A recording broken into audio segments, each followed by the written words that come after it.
I'm going to show you the essentials for the Omnicam system.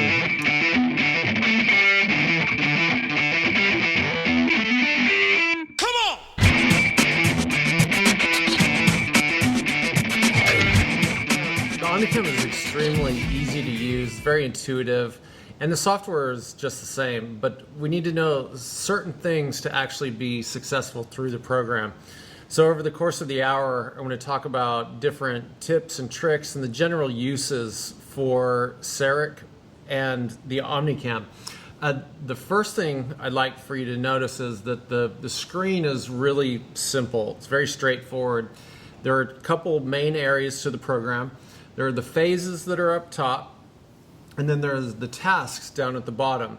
The way this works is certain phases require certain tasks to be completed, and as you go through the program, the phases will turn on as you satisfy some of the tasks. So it's kind of a linear program going left to right. So the first thing, when we open CEREC, you'll see down here in the taskbar that we have a way to search for patients, a way to show all of the patients, or to add a new patient. If I hit on show all patients, what happens is it'll show a list of all of your patients and all of the doctors that are listed here. If I want to go back to that main screen, you go right up here to this arrow and click it and go to Start Screen. Then you'll go back to the main start screen of CEREC. Whenever you need to be at the very beginning, you always go to the arrow and hit Start Screen. So I'm going to add a new patient. Click on that. And what you're going to see is things are highlighted. So whenever you're looking at a screen, I want you to really look for orange highlights. So right now it's highlighted on the last name and it's highlighted on new patient. There's a red line here because this has not been satisfied completely. Once we fill in all of these things that are required, then this will turn to green and I can proceed. And that goes with anything that's in the taskbar. Anything that has a red line means it has not been completed, you need to do something, and then it will turn green. So we'll hit the last name first.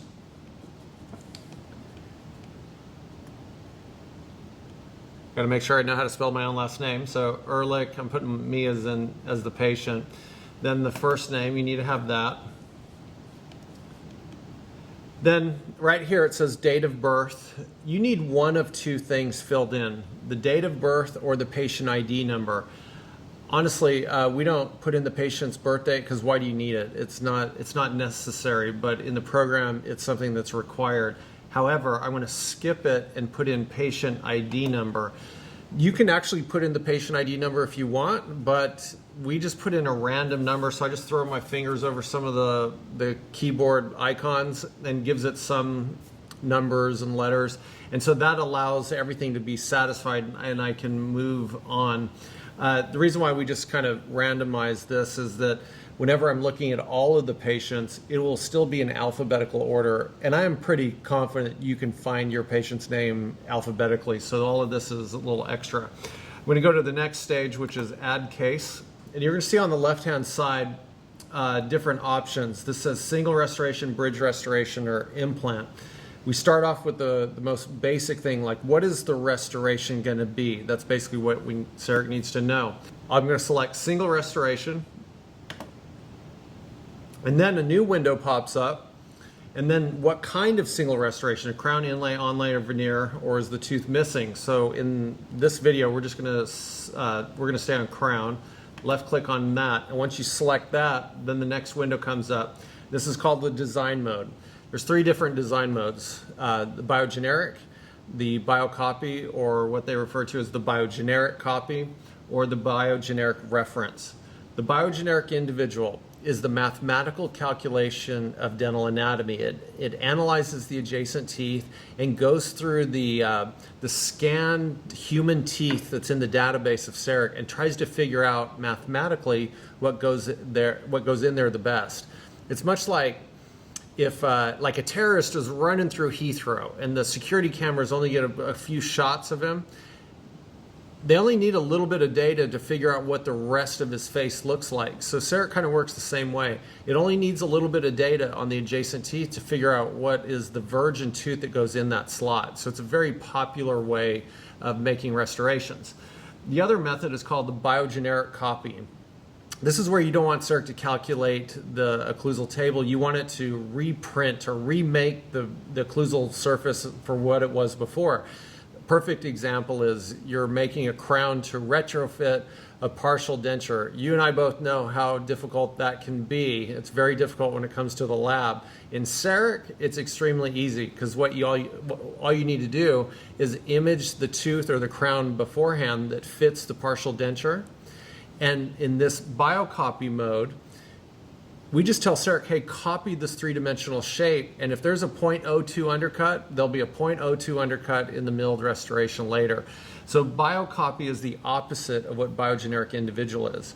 Biogeneric individual calculates the occlusal surface and the contours. Biocopy, basically, you're forcing it to be what the shape should be. There are benefits with both. Then the next one, biogeneric reference. Biogeneric reference, in my opinion, should be a subset of biogeneric individual because it's still the mathematical calculation, but instead of looking at the adjacent teeth, you're telling it to look at a specific tooth. So let's say you want to make a number 30 crown. You can scan in number 19 and tell CEREC this is your reference image for the data, and it will then make number 30 off of that reference. It's not a mirrored image. It doesn't work like that. Years ago, CEREC used to work that way, but no longer does it do that. Honestly, not a lot of people even use this one. Classically, these are the first two, so you're going to select one or the other. So we're going to select biogeneric individual. When we do that, another window pops up. We're into the materials for the restoration. On this machine, there's already pre-programmed favorite materials. One is the zirconia, enamic, and emax. If you have your machine programmed for favorite materials, this window will pop up. If it is not, then you won't see these three here. You can only put in three, and then you just go to the manufacturer. So select manufacturer. All of the different manufacturers are listed. Now you need to know what material you're going to use, but you also need to know the manufacturer because you start with the manufacturer first and then move into the material options that manufacturer does. So let's say we're going to take Sirona, for instance. Once we hit Sirona, then we have to select the material, and they have a lot to choose from. So you need to know what each one of these is, and you also need to know the method for which it's going to be made. So, like for instance, when you look at Incourse TZI, Incourse TZI is a zirconia material. It's basically CEREC zirconia, just a different label. And you need to know if it's going to be ground or if it's going to be milled. So grinding is diamond burrs in the milling chamber cutting and crashing through ceramics. Okay? Milling are carbide burrs cutting sharply through the ceramics. There's no advantage or disadvantage between either, but with our new zirconia systems and some of the bisacrylic materials or the temporary materials like TelioCAD or the CAD temp from Vita, you can mill those. So milling is with carbide burrs, grinding is with diamond burrs. So once I've selected the material, then it gives me the option for the mill device. If you have multiple milling chambers, then you would select which milling chamber. But after we've satisfied all of this, then the dentiform turns on, and now we can select which tooth we're going to work on. So think of this first part as it's generating the restoration, like what type it is, what material, and what method we're going to design it, and then the tooth number, and it generates one. So as soon as I hit, we're going to do tooth number 19. As soon as I hit tooth number 19, what you're going to see in the case details over here, it pops up. So I generated a restoration for tooth number 19. If I wanted another restoration on tooth number 18, but let's say it was an onlay with enamic, we'd start here and tell it it's an inlay, onlay, enamic, go through the process, and then hit number 18. And then number 18 would have its own case detail. The reason why this is important is because let's say something changes throughout the program and you're thinking, oh no, we should have used Enamel, we should have used Emacs or Zirconia or whatever. When you go back to change it, you do not go here to change it. You go here to alter the details. So you would come up here to this little icon, click on edit, and then all of the drop-down windows that were over here are now over here, and you can individually change them for that one restoration. All right, so let's move on. So we're going to do a crown and Emacs on tooth number 19. We'll click on acquisition, which is the next phase, or you can hit the double arrows right here. It doesn't matter. There's no right or wrong in that. When it gets to this phase, the camera is already turned on. One thing about the camera, one thing you really want to notice about the camera is that it has a little holster here. The holster should always be locked in so that the camera is safe. The reason for this is the cord hangs out the back, and if somebody's walking by or you're catching it on a pull for a drawer, you want to make sure it's locked in there so it doesn't get ripped out. So unlock the holster, pull this out, and the first thing you're going to notice is that the glass is warm. This little circle that you see here is actually a heating element, and it will keep the glass warm. The reason why this is so great is that it doesn't fog up when you put it in the mouth. So with that said, you don't want to turn CEREC on right before your patient comes in. You want to turn it on, say 15, 20 minutes before you're actually going to use the camera so that this has a chance to heat up. You'll thank me later when you're seeing your camera fog up all the time as the first time you stick it in the mouth. Now with the Omnicam, you want to hold it like a pen. You do not hold it like this. Do not hold it like this. It's made to be held just like a handpiece or a pen because you want to have your finger rest as well. The other thing you'll see on the computer screen is that this is our live image here. So this is what the Omnicam is seeing. And then down here are three different options, three different libraries. This one says lower jaw, this says upper jaw, and then this is buccal. Anything that's highlighted is what it's actually seeing. And as I show this to teeth, it's going to start building the model here. There is no button to push or anything other than to turn it on. And then the trick to this is when you're putting it in the mouth, hold it right over some premolars and just let it set just for a minute, because what that does is it builds some data to it. And now I call this the pivot point. Anytime I put the camera back in the mouth, it's going to remember that. Well, it remembers all the data, but it's going to look at that first, and so it's going to pick up really quickly. Watch. So it picked up extremely quickly. Run it right over the occlusal surfaces. Once you have the occlusal surfaces, run it over the buccal. And it's really important to go as 90 degrees as you possibly can with the camera. Light can't bend, and so we want it to bounce off of that surface as much to the 90 degrees as we possibly can. So I just imaged the occlusal surface, I rotated it, imaged the buccal surface, and then imaged the lingual surface. Really, there isn't much more to look at other than maybe the interproximal surfaces of the adjacent teeth. So I'm going to put the camera down just for a second. Always lock the holster. You hear the noise, and that noise is a tone to tell me, hey, I'm waiting, I'm waiting, I'm waiting, I'm looking for something. As soon as I show it something that it recognizes, it will pick up immediately. But I'm going to turn the camera off. You hit this little icon right here. Like I said before, I imaged the occlusal, imaged the buccal, imaged the lingual. Now I need to evaluate what else I need to fill in. So I'm going to move the model around, and the way you do this is you left click and hold it, and then move the trackball around, and you'll be able to see voids in the model.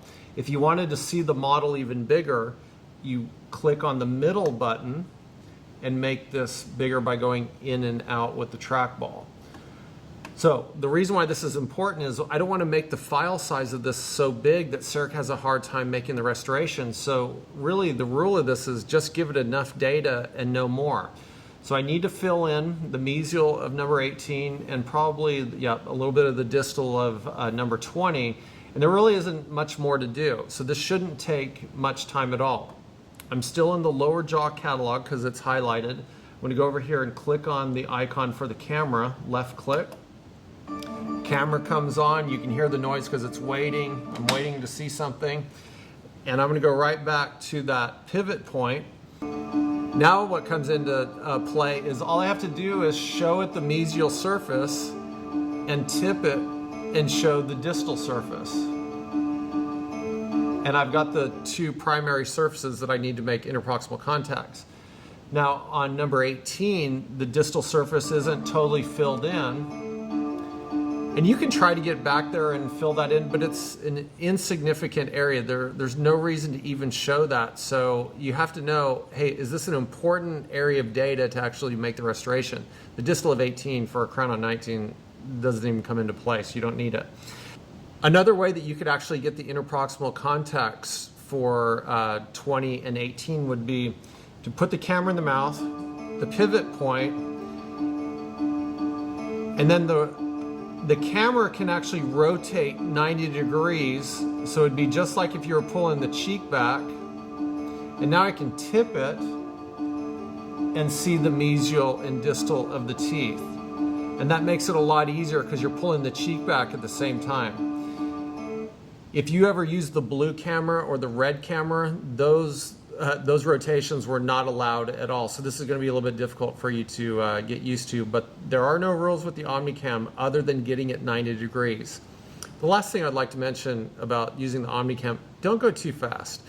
I've seen a lot of videos online and they go about this fast. They put the camera in the mouth and they're just running it and moving it really fast. I think this is too fast, and this is the reason why. This camera works it images at 19 images per second. Well, just like any other camera that we'd use, the more motion that the camera has, the more likely that you're going to have blurry images. So 19 images per second, it's looking for anything in focus, and the faster you move this, you're going to have more blurry images.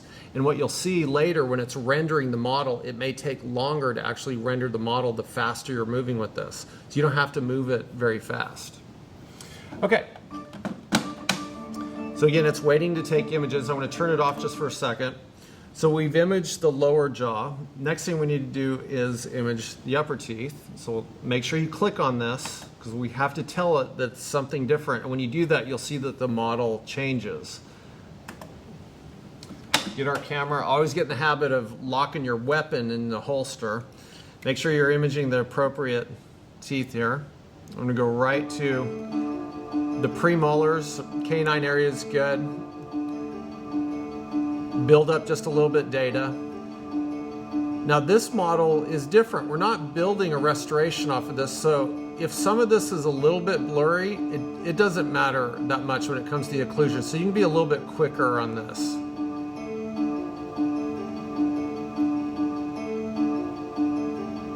You obviously would want to have great data right where the occlusion would be for the crown.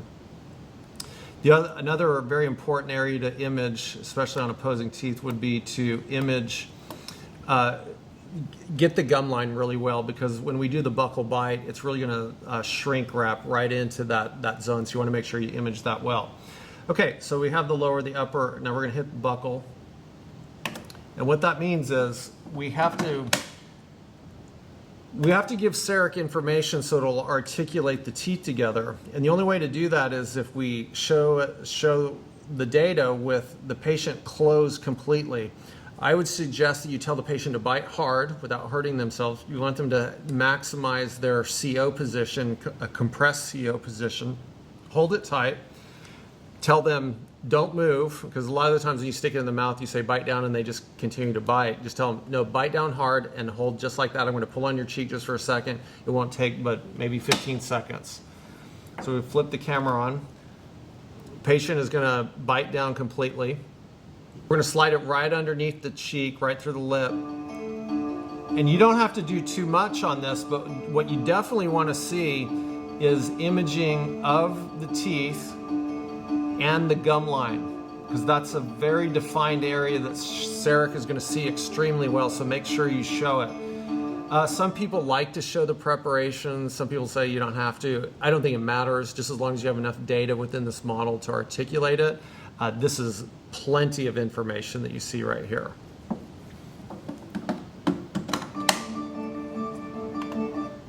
Okay, so we just prepped the tooth, and let's say we didn't like something about the preparation. There was blood that was coming over the margin, or we didn't quite get it smooth enough. What's really nice is that we can modify the imaging at this point. So I'm going to go back to lower jaw, click on it. Over here on this right-hand side, you'll see something that's highlighted right here, and this is our tool wheel. There's only one tool here. If you hit cut, what that allows you to do is cut out different zones of the 3D model. So you see this cursor here. If I start it and make a circle somewhere or cleave off an end, then I can re-image that. So let's just pretend for a second that we didn't like the mesial buccal margin on this crown and we wanted to modify it. We can do a digital wash impression. This is the best part about CEREC, I think, especially compared to physical impressions, because wash impressions with physical impressions only last like once. You get one shot at it. Well, in the digital world, we can do it over and over and over again. So first thing I'm going to do is I want to make this model bigger by holding down the middle click button, making this larger. The right click button, if you hold that down and move that over, you can center the model better. Now what you're seeing here is a cursor. Anytime in CEREC you're going to draw a line, doesn't matter where it is in the entire program, you always double click to start, single click to continue the line, and double click to end, whether it's a solid line or it's a circle. So double to start, single, single, single, single to continue, double to end the line. So I'm going to double because I'm going to cut out the mesial buccal area right here. And when you double it on the trackball, do it like you mean it. You want to hear it click. If you just barely do it, CEREC will get confused on whether it was a single click or a double click. Then single, single, single, and the line will bend for you a little bit. And then when you get back to that, the initial start, just double click again, and you'll see a ghost image right here. That means it's getting ready to crop that out. It hasn't cropped yet. You have to apply it. So you go back up here to the tools and apply it. Now it just cut the hole through it. The reason why you have to apply it is you can do multiple cuts. So we could cut here, we could cut out a cheek, we could cut out maybe the tongue was getting it, and then apply all of them at the same time. Don't forget to do that. So I go back to the human, fix the mesial buccal margin, and then all I have to do is re-image. Grab my camera. Again, I'm going to go straight back to what I call the pivot point, which is right over those premolars. And what I want you to watch is how fast this actually picks up. So it's almost instant, and then you go right over to the place you needed to fill in, and that's it. So literally, what, 5 or 6 seconds, I was able to make a better impression, make a better master model for the restoration. Okay, so we have 3 different things. We have the upper, the lower, and the buccal bite. All very critical things. You want to set this up exactly right, because everything you do later is all dependent on what we just did right here. You know as well as I do, trash in, trash out. And if we don't set it up right, we're going to get trash out of that milling chamber. We don't want to do that. So we're going to move on to the next phase, which is the model phase. So there's 2 options. You can hit model up here, or you can hit the double arrows. It doesn't matter. It just continues the process. What happens at this point is there's a progress bar, and you'll see the model come up here in a second, and it is taking all of those blurry images and getting rid of all of that, looking through the string of your movies and trying to figure out what are the ones that are most in focus in color and in 3 dimension, and it's rendering that model. So as you see this model rotate, it's working on the lower jaw. Then you'll see the upper jaw rotate, and then you'll probably just for a split second see the buccal bite, and then it will articulate both the upper and the lower if you imaged all three of those correctly. If you didn't give it enough data in the buccal bite articulation, it will not articulate one or both of the models. You'll have to do it manually. So if you see that come up, that means that maybe you should go back to the acquisition phase and maybe image something better. Chances are when that happens, it's because you got the cheek partially in the shot, and it's trying to articulate off of the cheek. So in the progress bar right in through here, you can see the buccal bite is the last one, and the articulation will come right up.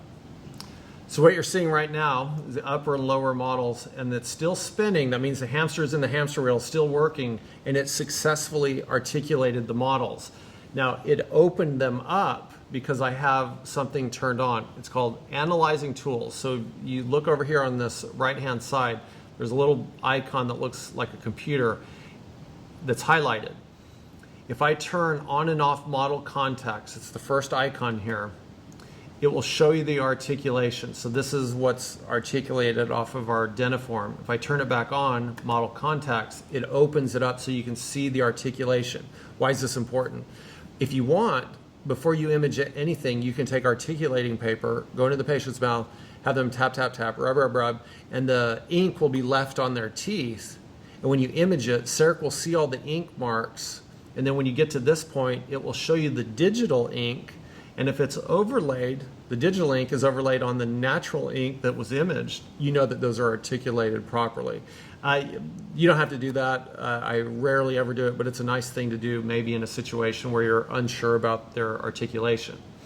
So we're in the model phase. We have our articulation of the upper and lower models. We need to go to this next one because there's a red line here. It says Set Model Axis. When you click on this, you'll see three different options. I'm going to turn this off because we don't need this. There's three different options.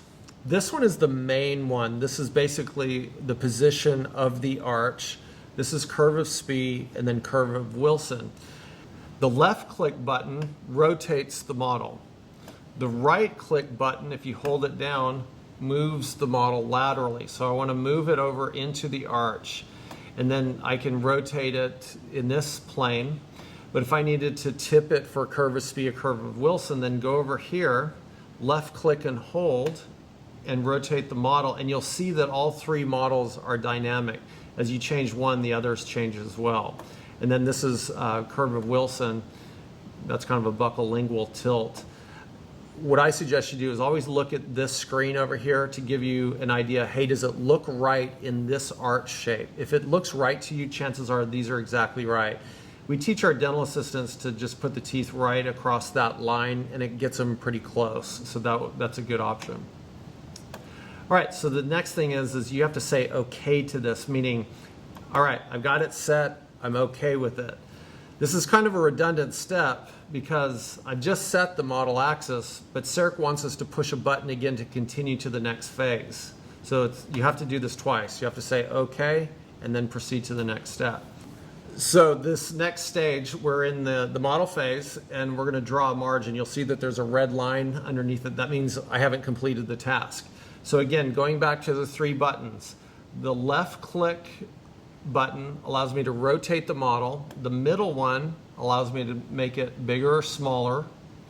And then the right click button takes me left and right, up and down.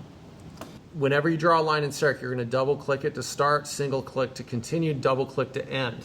When you're working on a margin like this, first thing to do is find something very distinct. Now, in my particular dentiform, we have a case where it's actually subgingival, which is, typically how we're working. So this is more real life than a simple, easy little high-end dry margin all the way around, which we see in demonstrations and on the internet all the time. So this is more like real life.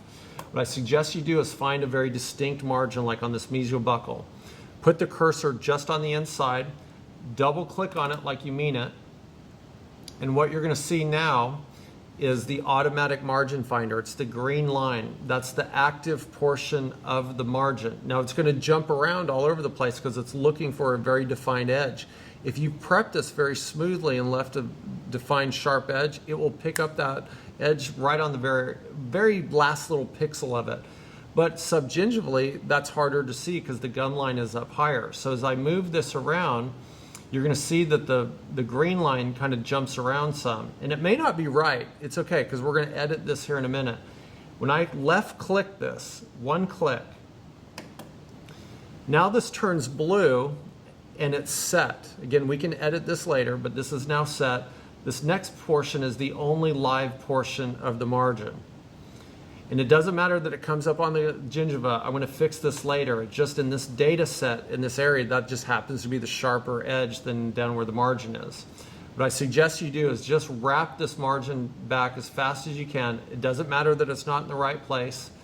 Double click to end the line. Now this gives us the opportunity to refine the margin. I'm going to take the left click button, rotate this around. You can obviously see that, you know, we're off the margin here. Make this as big as I possibly can. And I'm going to start editing this. We're going to draw a line, double click, single, single, single. And the rule of this is you want the entire rope to be on the dock. So imagine you're on a boat dock and you have this big rope and you want the rope to be right on the edge of the dock. You put the entire rope on the dock. If you put the rope halfway on the edge of the dock, it's going to fall off. And that happens in the software as well.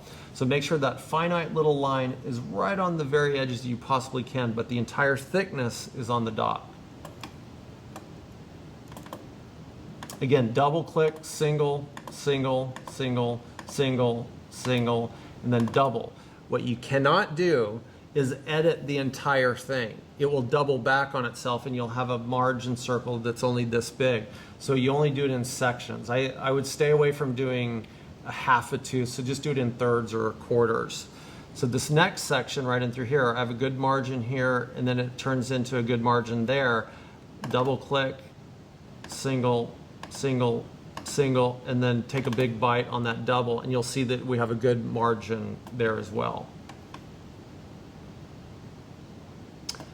All right, so we've marked our margin. We need to proceed to the next step, which is define insertion axis, because it has a red line.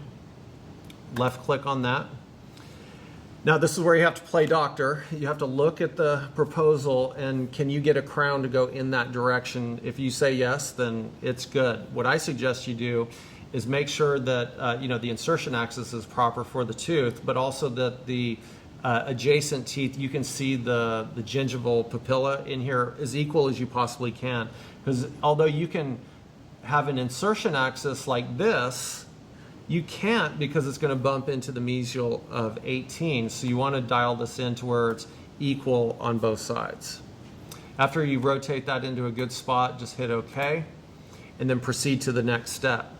The next step in this is actually preparation analysis. It's not a mandatory step because there's no red or green line on it, but if you click on it, what it does is it gives you clues on what your preparation style is. The first one's the most important one. It says distance to antagonist, and what you're seeing here is a color gradation.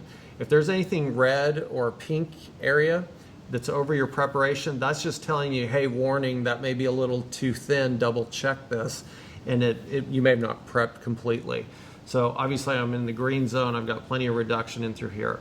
The rest of these just show the undercuts, your margin, smoothness, but not a lot of people use these. So I'm going to proceed to the next step, which is design. When you click design, or you hit design up here in the phase, this is where the mathematical calculation of dental anatomy occurs. It's analyzing the adjacent teeth, and it's figuring out what the best shape is for that tooth. I'm going to turn off some of these windows so I can explain.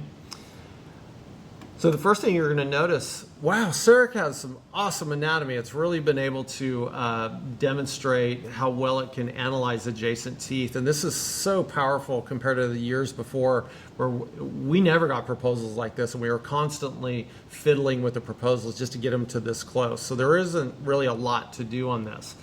But on this side, there are some icons.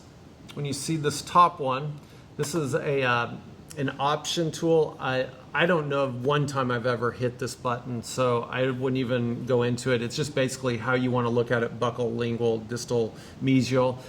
But in reality, you can left click and hold this and move it however you want. So I never even turn that on. I'll have that turned off. The next one down here, this little wheel, is called the tool wheel. Shows you all the tools. I'm going to go through those in detail here in a minute. This next one is what's called display objects. If I click that on, another window pops up. Display objects turns things on or off. So if I wanted to see the upper jaw turned on, click that on. And what you're seeing is the upper jaw along with the lower jaw. Anything that has a little slider bar that you see here, like this upper jaw, if you left click and hold to move the slider bar, that makes it more opaque or more translucent. If you take it all the way to 100%, it'll be completely 100% opaque. If you make it translucent, what's neat about this is you can see through the model, so I can see my proposal while at the same time seeing the upper model. I'm going to turn the upper model off, and what you're seeing here is a little scroll down. I'm going to go all the way down to the bottom and trim model. So when you click trim model, it makes the model disappear, and that allows me to see the interproximal contact strength. So that's how you would analyze the mesial and distal surfaces. I'm going to untrim the model. Click that on, so I untrim that. I don't know if that's a good word, but that's how my brain works. And I can turn off the restoration actually. So if I click that, then what you're seeing is this blue cloud over the preparation. That's what's called minimal thickness. Again, anything that has a highlight to it is being displayed. It's an object that's being displayed. So the lower jaw, which is this down here, is being displayed, and the minimal thickness is also being displayed. And you can turn that off. Now I'm seeing just the preparation. The minimal thickness is a blue cloud that you set up in the parameters that gives you a safety zone, like, hey, did we prepare enough of this? If you see a lot of this blue cloud showing through your proposal, that's just telling you, hey, warning, is this going to be thick enough? You're going to have to be the doctor and decide on how thin it can possibly be. When you come to hands-on courses, we go through parameters in great detail and what's a good safety zone for that. I'm going to turn on the restoration again. And I'm going to get rid of this entire window just for clarity's sake here. So if you click that, that'll go away. And now we're going to go through the tools. The first one is the most important tool. It's called the form tool. When you click on that, you get different options. There's add, smooth, and remove. Add simply adds material. So the way I'm doing this is I'm left clicking and holding it and then rubbing it. And what you're seeing is growing a big gigantic pimple, so that's probably not going to be very good. If I wanted to add just a little bit at a time, I don't have to push it and hold it, I can just click it, and what will happen is it will lightly add material one step at a time rather than really fast. The next tool down here is called smooth. Smooth takes a convex surface and smooths it to flat. Smooth will take a concave surface and smooth it up to flat. So if you see a concavity like an occlusal fossa and you put smooth on it, it actually will erase all of the data in through here, the anatomy, and it's making it go higher, okay? If I take this big pimple, it's a convexity, and if I put smooth on it, it will actually remove it down flat. So that would be another way to get rid of that. As long as you know how smooth works, it's a very effective tool. The next tool in the form is called remove, and that does what you think it does, it removes. So if I left click and hold this, it will go down and keep removing, and we're actually making a hole into the restoration. That blue cloud is that minimal thickness that I was talking about earlier. So it's saying, hey, I think you're getting a little too thin here. So now I've done a lot with this one tool. I've made a hole here. I've erased all the anatomy here, which isn't any good. Now it gives me an option to undo this. So if you see this icon, it's a little arrow that makes a circle. If I click this, it will undo everything that I did with that tool. and no more. If I switch tools, like let's say we go to this next one, everything is forgotten at that point. So I can't undo what I already did. So once I use a tool, I can undo things. If I move to another tool, I can't undo what I did on the previous tool. It doesn't work that way. So this next tool gives us an opportunity to move this restoration. And you're seeing these arrows all over the tooth. Some are curved, some are straight. If you just take your you take your cursor and put it right over one of those arrows and left click and hold, you can move the tooth in that plane of the arrow. So if I wanted to, let's say, I don't know, I want to tip it distally. If I left click and hold this and move it, now I'm tipping it towards the distal or the mesial. And you'll see that the occlusion is dynamic as this is happening. So it's getting pushed up into the opposing teeth. Now this particular proposal looks a little low to me, so I need to bring the entire tooth up. If you go to this X mark right here and just left click and hold that, it will come up. And now my cusp tips are starting to line up better. And you can see I have some occlusion here. Red means it's way too high, which I'll fix here in just a second. But at least now I've got a little bit higher proposal and something that I can manage with. So that's the move tool. This next one, well, I'm going to go back to the form because this red area is driving me crazy. So I'm going to hit remove. Take your spot, rub that down. Now we're into a better occlusal pattern. The next one is an anatomical or an area shape tool. So what it does is it either selects the anatomical region or a region that you select and moves it however you want. It gives you different options. So the first one is anatomical. CEREC knows regions of teeth. So as you put the cursor over different areas, it recognizes that this is the mesiobuccal cusp. It recognizes the buccal cusp, the distal cusp, or the entire occlusal surface. And if I have it set at the two-directional shape, it's just going to take that cusp when I left click and hold, and it's going to make it bigger or smaller. And it doesn't change the anatomy, so there's a lot of power to this, and I'll show you where this is really good to use. You can see that the blue cloud is kind of showing through on the lingual here. If I put this over the lingual surface, it recognizes this region, left click and hold, I can pull that out, and now I've made probably a better emergence profile, and it's not getting so thin on that lingual margin. But let's say we didn't like that or distal lingual cusp here. All I have to do is put it right over on top of it. It recognizes the region, left click and hold, and I can push that down, but it keeps the anatomy. A very powerful tool. The one I like to use the most is the circular tool. When you click on it with the two-directional options selected, it now does not recognize regions of teeth, but it recognizes the areas that I want. So you see this yellow area. That's the area at which it's going to affect the size. If I want a small size, you just bring the cursor over here and I can make a small area bigger or smaller. If you just go maybe a medium size, maybe a little bit larger, but not all the way as big as it'll go, this is another way that you could pull out for emergence profile, or let's say we wanted the occlusal fossa to be a little bit higher and just it, then you can affect small regions very quickly.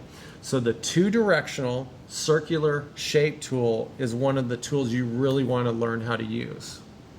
Okay, so the next one, let's say we were drinking margaritas too much. We had too much Mexican food at lunch and our proposals were looking really bad. So let me show you how bad we can make these really fast. This is the four-direction anatomical. Well, you obviously know this isn't going to be very good. Your patient probably not going to like that very much. But let's say you were working with CEREC so much and it's just like, I can't figure this out. It's getting worse, getting worse, getting worse. So if you go to this one with the little circle on it, click on that. This is called recalculate. Now when you select it, nothing happens because you have to make sure that you want this to really recalculate. So you have to apply it. When you apply it, it erases everything that you did and it goes back through the biogeneric calculation. It's a quick way for new users to go, you know what, I think I messed all this stuff up, just take over again and make the restoration back for me. So what you're seeing now is the original proposal for it. Now I skipped one, I'm going to go back to this one. This is called biogeneric variation. This one's a really powerful tool because what it allows you to do is it allows you to select different anatomy for this. So again, this is a mathematical calculation that Sarek picked, but if you want to see your options with this, all you have to do is go over to the slider, left click and hold, and as you move the slider around, what you're going to see is different anatomy of teeth that come up. Now what's neat about this is naturally occurring teeth. These are actual human scans that you can use. This is a patent that Sirona has, and it gives us great opportunities for different anatomies of teeth. So you can override the biogeneric calculation. Look how great this one is. Look at all that detailed tertiary anatomy. Heck, it even has erosion lesions on the cusp tips. I mean, my goodness, that's awesome. So I want to let go of that. And it recalculates for the interproximal contacts, but it's going to use that anatomy than the original one that it selected. Very powerful. The last tool right here is for your contacts. Honestly, I never use this because I don't think it works very well, but the idea is for you to click on the mesial or the distal or the occlusal, and it recalculates that surface. Honestly, I would rather do it manually myself. So if I'm going to look at the interproximal contacts, your brain needs to work like this. I need to display the objects as trimmed. I need to display these objects as trimmed. So I'm going to go back to the display object icon right here, click it, and then go to the bottom and trim it. The model disappears, and now we're looking at an interproximal contact. Obviously, this is big and broad. That's good for closed embrasure shape, but yellow is going to be so far into the adjacent teeth that you're not even going to be able to get this into place. So we have some options on melting this back or making it smoother, which would be the smooth tool. I'm going to go up here to the form, select smooth, and then start clicking this back. Remember, this is a convexity, and anything that's a convex surface, the smooth tool will melt to flat. It is a much better tool to use rather than the remove tool, which is a major mistake that I see Sarek users all the time, because remove cups it out. So yes, you're going to make your contact less intense, but it's going to be a cupped out contact, and we don't want that. We want a nice, smooth, rounded transition with the right intensity. So the smooth tool is what you want to use. The dark blue and the aqua blues meaning that you're getting within microns of touching the adjacent tooth structure. The green means it's starting to actually touch. This is where you're going to discover what is best for you. Some people like tighter contacts, others do not. In my world, that is the perfect contact with just the perfect snap of floss. What you're seeing here down by the margin is some red colors. Well, that's where it's actually pushing into the gingiva, which is good because we want to have good emergence profile and to displace that tissue. If you polish this back, then you're going to have it cupped out around the gum tissue, and that would be a perfect place for food to trap. So you want to make sure that you have some tissue impingement right here. Now I've got a little minimal thickness showing through here. I'm going to go back to add, and it will just take a couple clicks on through here, and I'm moved right through. So now I'm looking at the mesial contact. Red is way too tight, but again, this is a convex surface. If I select smooth, I can easily just click this back, or left click and hold, and it will push back. Now, this contact is the right intensity, but I want to see what the embrasure shape looks like. So I'm going to untrim this. I know that's probably not a right word, but that's how my brain works with Sarek. I'm going to untrim this. Now I'm looking at the embrasure shape on this, and I want to tighten this up some. So let's trim this back again. There's two options. I can add material, or I can go back to the shape tool. So let me show you what the two-directional circular shape does. Click on it. Select circular, go to two direction. Now I can pull this in and out at my will, make it big and broad. Again, this is a convex surface. Go back to smooth, right here, smooth. And then it just takes a couple little clicks, and that will go back down to the right intensity, but I'm going to keep my embrasure shape at the same time. so what you're seeing on this proposal, I've got some good contacts, but I don't have a lot of occlusion because there aren't any color indicators. So again, the shape tool, the two-directional circular shape tool is by far one of the best ones. I'm just going to pull this up in areas, and you're going to start to see the color indicators start to show, like especially here on this distal, where we're starting to get some occlusion into place. Anything with greens or yellows, chances are that's going to be a little too tight, so you just want to push that down just to where that green starts to disappear. All right, so we've made our proposal. The next stage would be to go to the mill phase. You can either hit the double arrows here, or you can go straight to mill.